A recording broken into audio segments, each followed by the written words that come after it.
Mission जिंदगी के लिए सेना के बाद अब वायुसेना ने मोर्चा संभाल लिया है। सैलाब से प्रभावित इलाकों में सेना, वायुसेना, एनडीआरएफ राहत बचाव कार्य में जुट गए हैं। सेना और वायुसेना ने मिलकर लाचेन गांव से सैलानियों के पहले जत्थे का रेस्क्यू कर लिया है। ये सैलानी 30 सितंबर को आई बाढ़ के बाद से वहां फंसे हुए थे। इसके बाद से ही सेना की कोशिशों से पास के रहने वाले जो लोग हैं वो कट चुके गांव में रहते हैं, दोबारा उनको जोड़ने में कामयाबी भी हासिल हो रही है।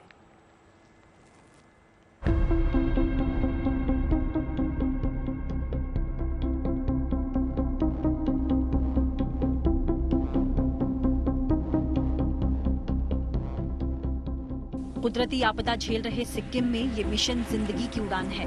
सिक्किम में भारतीय सेना के बाद वायुसेना ने भी मोर्चा संभाल लिया है। रेस्क्यू ऑपरेशन के दूसरे दिन वायुसेना ने लाचेन से उत्तरी सिक्किम के मंगन में फंसे हुए पर्यटकों के पहले जत्थे को विमान से सुरक्षित जगह पर पहुंचा दिया है। वायुसेना के गरुड़ कमांडो ने रविवार को चिनूक और Mi-17V5 हेलीकॉप्टर्स के जरिए संचार उपकरण, ईंधन, दवाएं और बचाव उपकरण राज्य में पहुंचाना शुरू कर दिया है, जिससे लोगों की तत्काल मदद की जा सके। तीस्ता नदी में अचानक आई बाढ़ से तबाह हुए सिक्किम में मानवीय सहायता और आपदा राहत अभियान युद्ध स्तर पर चलाया जा रहा है। भारतीय सेना पिछले 6 दिनों से सिक्किम के तमाम ऐसे इलाकों में मोर्चा संभाले हुए है जिनका संपर्क टूट चुका है। सेना वहां तक पहुंचने का न केवल रास्ता तैयार कर रही है, बल्कि फंसे हुए लोगों को वहां से निकाल भी रही है। जवानों ने आईटीबीपी के साथ मिलकर चुंगथांग को पेंगोंग से जोड़ने वाली लाचेन चू पर एक लॉग ब्रिज बना दिया है, जिससे लोगों को निकालकर सुरक्षित ठिकानों पर पहुंचाया जा रहा है। सिक्किम में 3 सितंबर को फ्लैश फ्लड आया था। तब से यहां सैलानी फंसे थे, लेकिन अब इनका रेस्क्यू किया जा चुका है। मुश्किल हालात में सेना ने भी इन सभी पर्यटकों के खाने पीने का इंतजाम किया था, जिसके लिए ये सेना का तहे दिल से शुक्र अदा भी कर रहे हैं। ऊपर फ्लैश फ्लड आया था 3 तारीख को, उसके बाद हमें वहीं पे स्टे करना पड़ा, लेकिन वहाँ पे civil administration, Indian army and BRO की सहायता से हम लोग के लिए उतना कोई प्रॉब्लम हुआ नहीं। हमारे लिए सारी चीज़ सुविधा थी। वहाँ पे इंडियन आर्मी ने बहुत अच्छा प्रबंध किया हुआ था। हम लोग गए थे, हम लोग को जितना भी लंच का प्रबंध था वो इंडियन आर्मी करवा देती थी। एंड होटल में हमारा रहना जो स्टे था वो फ्री था। एंड खाने के जो फूड चार्जिंग्स थे बस वही थे वहाँ पे। एंड होटल स्टाफ भी सारे सपोर्टिव थे वहाँ पे। फ्लैश फ्लड आने से जब गांवों का संपर्क कट गया तो सबसे बड़ी दिक्कत रसद पहुंचाने की थी। इस समस्या का भी हल निकाल लिया गया।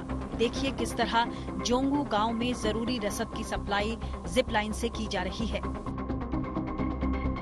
स्थानीय प्रशासन के साथ मिलकर सेना गांवों तक रस्सी से बंधी ट्रॉली के जरिए सामान पहुंचा रही है। उफनती लहरों के बीच सामान से लदी ट्रॉली को सरका दिया जाता है और फिर ये धीरे धीरे दूसरे छोर तक पहुंच जाती है।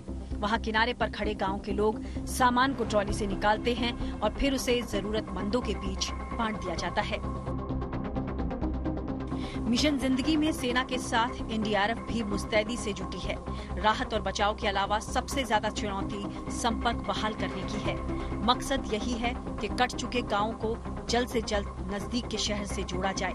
वहां कुछ जगह नदी किनारे पुल बनाने के लिए खुदाई करने वाली मशीनें भी काम करना शुरू कर चुकी हैं। खुदाई करने वाली ये मशीनें नदी किनारे की जमीन को समतल करने में लगी हैं। उम्मीद है कि सिक्किम में बहुत जल्द एक बार फिर से पहले की तरह सब कुछ सामान्य हो जाए। Bureau report, good news today. और यहाँ उत्तर सिक्किम जिले के लाचुंग गांव में फंसे कई सैलानियों को सेना के हेलीकॉप्टर के जरिए एयरलिफ्ट कर गैंगटॉक छोड़ा गया। इनमें मध्य प्रदेश, दिल्ली, दक्षिण भारत के कई पर्यटक शामिल हैं। सभी ने मुश्किल वक्त में मदद के लिए सेना की तारीफ और उनकी तरफ से किए गए इंतजामों के लिए धन्यवाद दिया। इनमें कई ऐसे भी थे जो अपनी बात कहते हुए भावुक हो गए।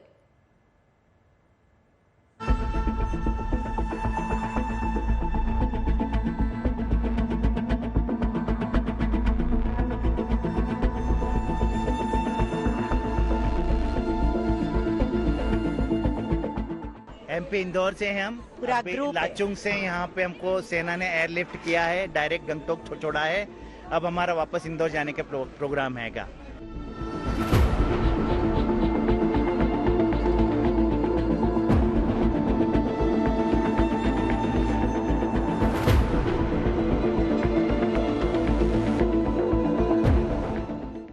बाकी हम वहाँ लाचुंग में बहुत अच्छे से रहे, करीब 1500 टूरिस्ट थे।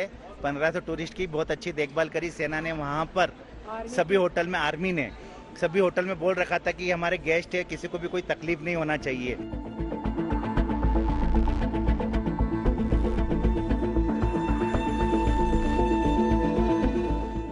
सभी होटल वाले का भी सहयोग बहुत सही रहा भी, और वहाँ local A to Z local citizen ने भी हमारी खूब मदद करी है। उनकी दुकान में जितना सभी के लिए खूब खूब बधाई। वहाँ के लोकल सिटीजन जो थे, उनकी दुकान में जितना सामान था उनने पूरे टूरिस्ट को, जब तक उनके पास सामान खत्म नहीं हुआ, उनने दिया।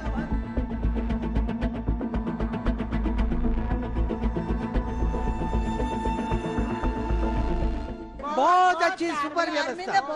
आर्मी की जितनी तारीफ करे उतनी कम। पैसे की कहीं डिमांड नहीं हुई। उनको खूब खूब सैल्यूट, खूब खूब आशीर्वाद।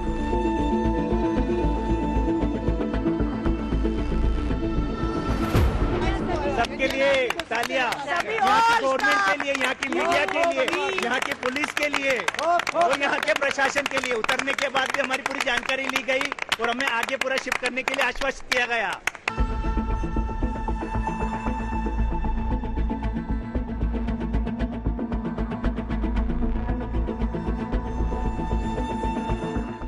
बहुत बहुत थैंक यू। मैं बोल नहीं पा रही हूँ उनकी बात हो गई कि आज आप सिक्किम सरकार की वजह से हम अपने बच्चों से, अपने फैमिली से बात कर पाए और सेफली हम अपने घर पहुँच जाएंगे। Thank you very much.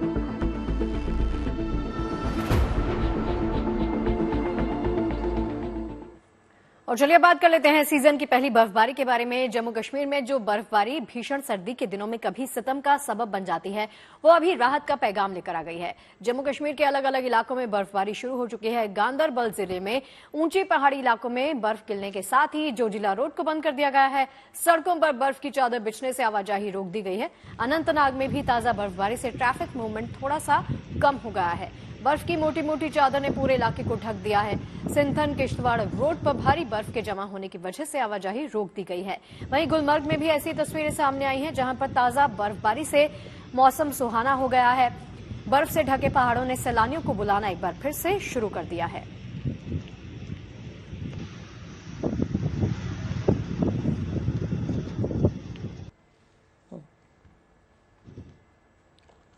Navratra आने वाले हैं और गुजरात में गरबा फेस्टिवल की तैयारियां चल रही हैं।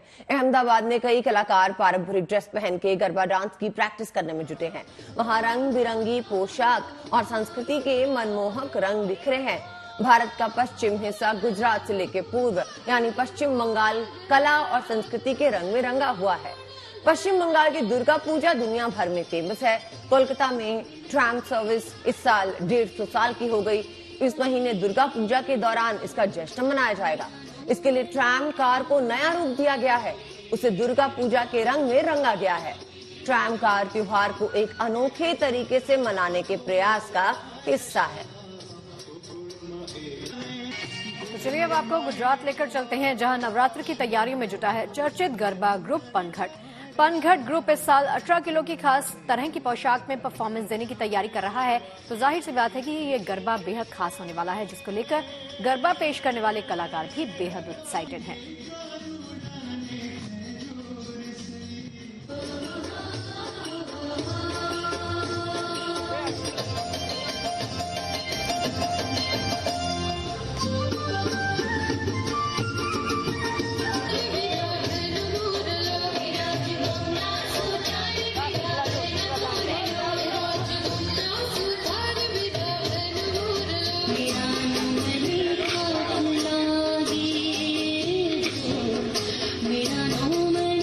ये तो महज ट्रेलर है, पिक्चर अभी बाकी है।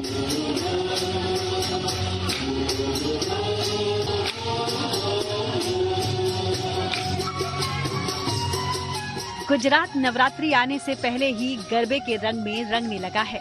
हर तरफ गरबा और डांडिया का जलवा है। जगह जगह टोलियां गरबे की प्रैक्टिस में जुट गई हैं। लोगों में नवरात्रि को लेकर खासा उत्साह है।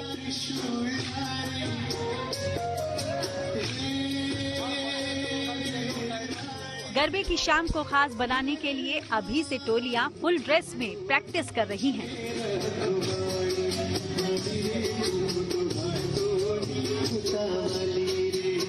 बहुत एक्साइटमेंट है गरबा के लिए, क्योंकि हम लोगों को प्रोफेशनल आर्टिस्ट होते हैं तो हम लोगों को गरबा के लिए कुछ अलग ही उत्साह होता है, क्योंकि पूरा हम लोग कॉस्ट्यूम 2 महीने से तैयारी करते हैं, प्रैक्टिस करते हैं, और हम लोग जो खेलते हैं वो पूरे अर्वाचीन और प्राचीन गरबा खेलते हैं।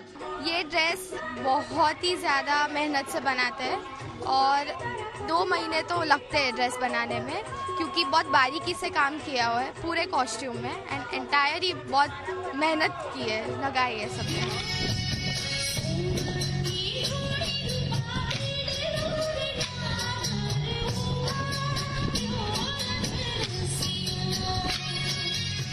तस्वीरें अहमदाबाद की हैं, जहां इस बार गरबा बेहद खास होने वाला है।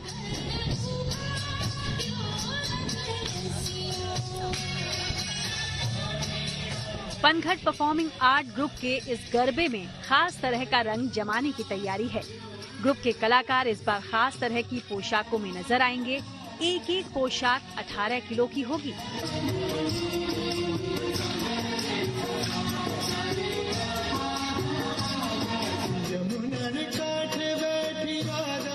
कलाकार भी गरबे में अपनी अपनी परफॉर्मेंस को लेकर बेहद उत्साहित हैं।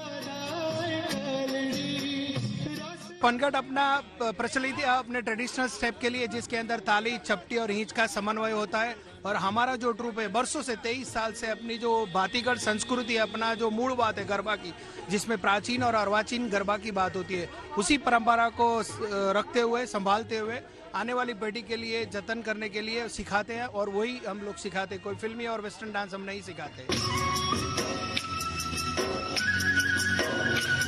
गुजरात का गरबा दुनिया भर में प्रसिद्ध है।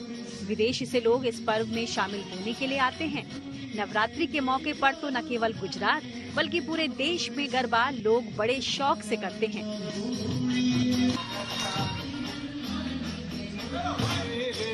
और हमेशा की तरह इस बार भी गरबे में 4 चांद लगाएगी डांडिया।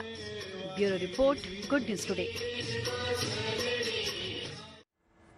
और अब खबर महाकाल की नगरी से। मध्य प्रदेश में विधानसभा चुनाव की आचार संहिता लागू होते ही महाकाल मंदिर प्रबंध समिति ने एक बड़ा फैसला ले लिया है। अब महाकाल मंदिर में दर्शन करने वाले नेताओं का वीवीआईपी कोटा खत्म कर दिया गया है। इस कोटे को ऑनलाइन भस्म आरती में शामिल होने वाले श्रद्धालुओं में शामिल कर दिया गया है।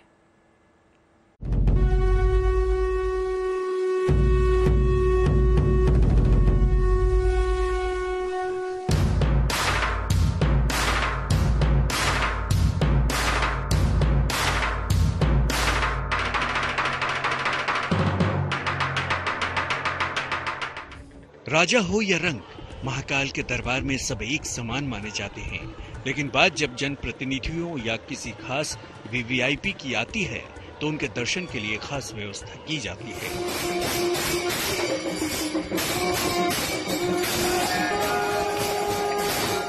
लेकिन मध्य प्रदेश में चुनाव आचार संहिता लगने के साथ ही उज्जैन के महाकालेश्वर मंदिर में नेताओं के लिए कोटा को खत्म कर दिया गया है। इस कोटे को खत्म करने से ऑनलाइन भस्म आरती देखने वाले श्रद्धालुओं को फायदा मिल रहा है। जो कोटा सिस्टम होता है, जिसमें पॉलिटिकल कोटा है, उस पॉलिटिकल कोटा को तत्काल प्रभाव से खत्म कर दिया और जितना कोटा था उसको पूरी तरीके से ऑनलाइन भस्म आरती में कन्वर्ट कर दिया। मतलब आम व्यक्ति की तरह आप जो हमारी पहले ऑनलाइन संख्या 400 हुआ करती थी, वो 330 और बढ़ गई है। तो पूरा पॉलिटिकल कोटा उसमें ट्रांसफर हो गया। महाकालेश्वर मंदिर में पॉलिटिकल लोगों का कोटा खत्म करने से हर रोज भस्म आरती में शामिल होने की इच्छा रखने वालों के लिए 330 सीटों का इजाफा हो गया है। यही नहीं, नेताओं के दर्शन के लिए जो ग्रुप था वो भी डीएक्टिवेट कर दिया गया है। फिर भी अगर कोई जनप्रतिनिधि दर्शन करने के लिए आते हैं तो उन्हें शुल्क देना होगा। कोई जनप्रतिनिधि दर्शन करने के लिए आते हैं और यदि वो शीघ्र दर्शन से आते हैं तो ये पहले से नियम बना हुआ है, यदि वो उस लिस्ट में नहीं है तो उनसे जो शीघ्र दर्शन का जो शुल्क है वो लिया जाएगा। ये नॉर्मल तरीके से आते हैं तो उसमें किसी प्रकार का शुल्क नहीं दिया जाएगा। विशेष स्थिति में अगर किसी वीवीआईपी को परमिशन दी जाती है तो उसका फैसला मंदिर के अध्यक्ष करेंगे। राजनीतिक आधार पर दर्शन के लिए प्रोटोकॉल व्यवस्था आचार संहिता लागू रहने तक ही बंद रहेगी। उज्जैन से संदीप कुलश्रेष्ठ के साथ bureau report, good news today. चीन में हुए एशियन गेम्स में भारतीय खिलाड़ियों ने 107 पदक जीतकर ऐतिहासिक उपलब्धि हासिल की। अब चीन से खिलाड़ियों का स्वदेश लौटने का सिलसिला जारी है। आज पुरुष और महिला हॉकी टीम के खिलाड़ी दिल्ली एयरपोर्ट पहुंचे, जहां उनका जोरदार स्वागत हुआ। कुछ फैंस तो नाचने भी लग गए। एक दिन पहले बैडमिंटन और तीरंदाज खिलाड़ी स्वदेश लौटे थे। अब आज शाम को प्रधानमंत्री मोदी दिल्ली के मेजर ध्यानचंद नेशनल स्टेडियम में एशियन गेम्स में शामिल खिलाड़ियों से मिलेंगे और उनका हौसला अफजाई करेंगे।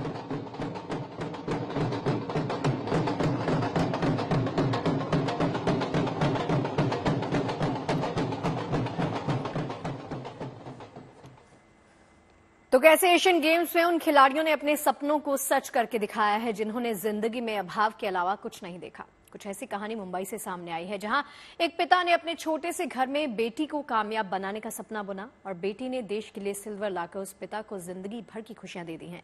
आप भी देखिए कामयाबी की ये अद्भुत कहानी।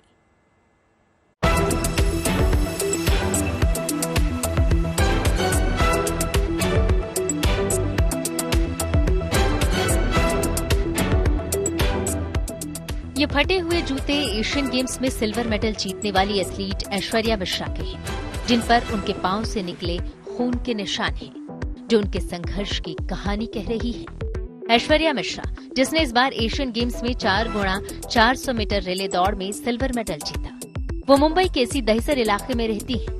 ये छोटा सा कमरा और यहाँ रखे मेडल्स और सर्टिफिकेट बताते हैं ऐश्वर्या के जिद और जुनून की कहानी।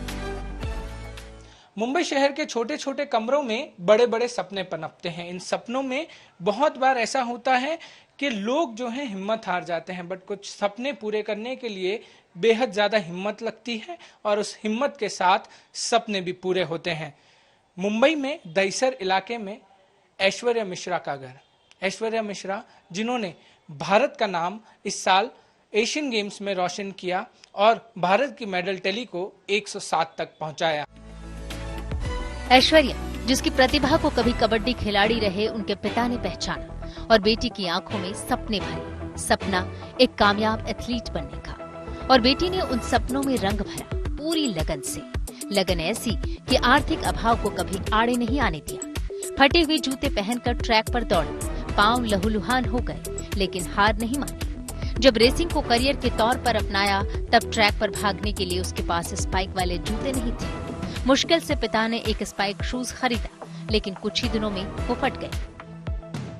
दापोली में जब गई थी तो हमारे पास जूता नहीं था। महाराष्ट्र स्टेट में मेडल गोल्ड हमारी थी। उस समय जूता आपको दिखा रहा हूँ। ये जूता में आज भी खून के निशान है।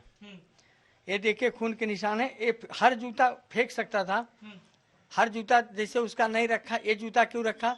क्योंकि ये बहुत मेरे जिंदगी का आज क्यों दिखा रहा है, उसके पहले दिखा। मेरा जब टाइम आएगा तब मैं दिखाऊंगा कि मैं इस स्थिति से गुजरा हूँ और कोई मेरे को 1 रुपया हेल्प नहीं किया है। फल और सब्जियों की छोटी सी दुकान ऐश्वर्या के पिता का कारोबार है, जिससे घर चलता है। ऐसे में जब रेसिंग ट्रैक पर दौड़ने के लिए एक जूते हजारों रुपए में आते हों, तब एक खिलाड़ी के तौर पर ऐश्वर्या के संघर्षों को समझा जा सकता है। लेकिन जिसमें कुछ करने का जुनून हो, सबसे अलग पहचान बनाने की चाह हो, उन्हें ताकत इन्हीं अभावों से मिलती है, जो कुछ पाने की जिद को और पक्का कर देती है। सपनों की साइज बड़ी होती है और देखने वाला चाहिए ना। बहुत ऐसे लोग भी मिलते हैं मुझे जिनको पर्याप्त है, लेकिन कहते हैं नहीं ठीक है क्या होगा करके, लेकिन करना चाहिए देश के लिए। महाराष्ट्र से 3 ही प्लेयर गए थे, तो हमारा भी एक लक्ष्य है। मेरी उससे बात होती है तो वो भी कहते हैं हम कुछ करेंगे, 3 नहीं 30 निकालेंगे। मुंबई के दहिसर इलाके में ये 10 बाय 10 का कमरा और उसमें रखे ये ढेर सारे मेडल्स बता रहे हैं कि ऐश्वर्या के सपनों ने उड़ान पंखों से नहीं, हौसलों से भरी है। ऐश्वर्या मिश्रा जैसी बहुत सारी ऐसी देश की बेटियां हैं जो भारत का नाम रोशन कर रही हैं, अलग अलग कंडीशन में आती हैं, खेलती हैं और भारत को एक अलग मुकाम तक पहुंचाती हैं। कैमरामैन साहिल चौहान के साथ पारस दामा, गुड न्यूज टुडे। झारखंड के घोर नक्सली प्रभावित इलाके में विकास की गंगा बहाकर इलाके की सूरत बदलने की कोशिश की गई। सरकार की कोशिशों के अनुरूप दुमका जिले के ऐसे ही एक गांव में सड़क बनाकर 14 गांवों को सौगात दी गई है। इस सड़क की खासियत है कि ये 1500 फीट की ऊंचाई पर बनाई गई।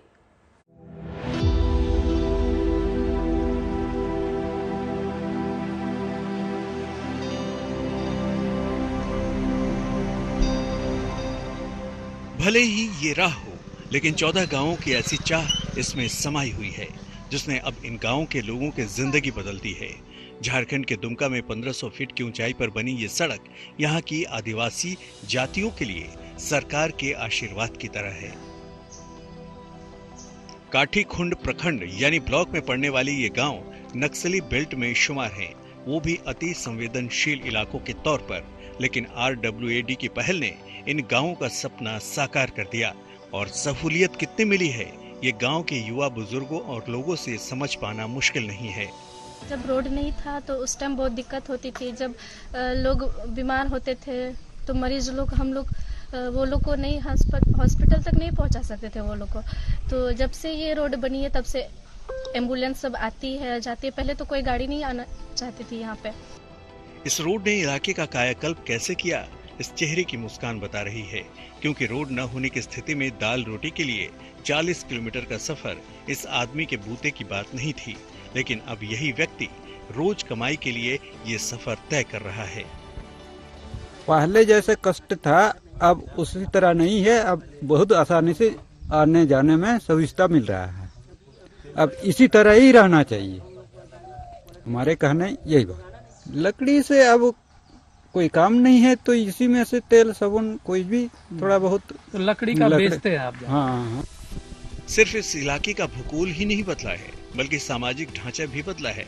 पहले जहां नक्सलियों की चहलकदमी हुआ करती थी वहां अब सरकारी मुलाजिमों की दस्तक होती है। स्थिति तो लगभग में खत्म ही हो गया। खत्म हो गया क्योंकि लग नहीं रहा है कि अभी नक्सली महीना में करीब एक बार 2 बार सरकारी विभाग से आदमी आना जाना करता है। इस रोड को बनाने में ऐसा नहीं था कि मुश्किलें नहीं थी, चुनौतियां भी कई किस्म की रही। ये पहले तो हम लोगों ने नारगंज से महुआ गढ़ी पे जोड़ा है मैंने रोड को। 18-18 किलोमीटर रोड है ये। बहुत चैलेंजिंग जॉब रहा हम लोग के लिए। 1500 फीट पर हाइट पर जाना। हम लोग जब से स्टार्टिंग में आए थे तो एक दिन में हम लोग 50 फीट भी आगे नहीं कर पाते। जेसीबी से कटिंग करना भी यहाँ बहुत ही मुश्किल हो रहा था हम लोग के लिए। काफी मुश्किलों से धीरे धीरे हम लोग इसको आगे बढ़ाते और अंत तक आकर हम लोगों ने इस रोड को बनाया है। वहीं जिले के डीएम का मानना है कि विकास के ये काम सरकार की मंशा के मुताबिक ही किए जा रहे हैं। आगे भी यहाँ कई और विकास के काम किए जाने हैं। जब रोड से जोड़ेंगे ना लोग, विकास अपने आप पहुंच जाएगा। तो माननीय मुख्यमंत्री सर का विजन भी है और उनका जो निर्देश है कि हम लोग हर गांव तक पहुंचाना है सरकार, उस आलोक में हम लोग काम कर रहे हैं। और ये सभी गांव वालों को हम लोग वहाँ एक काम भी कराएंगे अभी, ताकि वहाँ बेसिक फैसिलिटीज और भी कुछ कमी है।